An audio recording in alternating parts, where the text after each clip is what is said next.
پێشەوا قازم محەممەد بۆ کورتژیە و لە خزمەت ئامانجەکانی نەتەوەیدا هەرچی لە توانایدا بوو کردی. پێکهێنەر و ڕێکخەر و پێشەوای حیزبی دێموکراتی کوردستان و دامەزرێنەری کۆماری کوردستان بوو.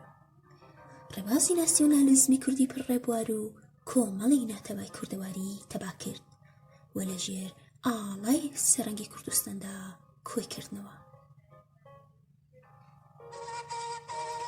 دەستکەوتەکانی کۆمار ئەوەندە بەبایەخ بوون ئێستاش کوردی هەموو پارتلەیەکی کوردستان شانازیان پێوە دەکات.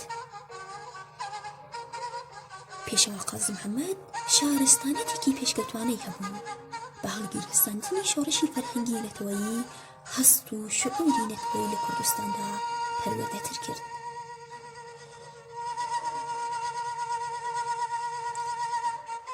دەستکەوتەکانی کۆمار هەناوێکی تازان وبەر نەتەوەی کورد هێنا و لە قەیرانی توانەوە و مەرگ و نەمان نەجاتیدان.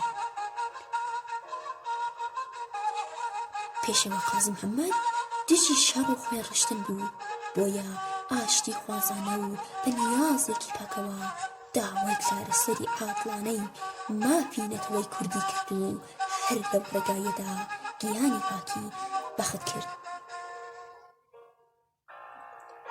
لە ئاخردا ئەگەر هەر وڵاتی شانازی بە تەسک دەکات، ئەگەر هێندستان شانازی بە گاندی دەکات و ئەگەر ئەمریکا شانازی بە جۆرج واشنگتۆن دەکات، ئەوە کورد و کوردستانیش شانازی بە پێشەوا قازم محەممەدەوە دەکات. نامرن ئەوانەی وا لە دڵی میللەتا دەژین.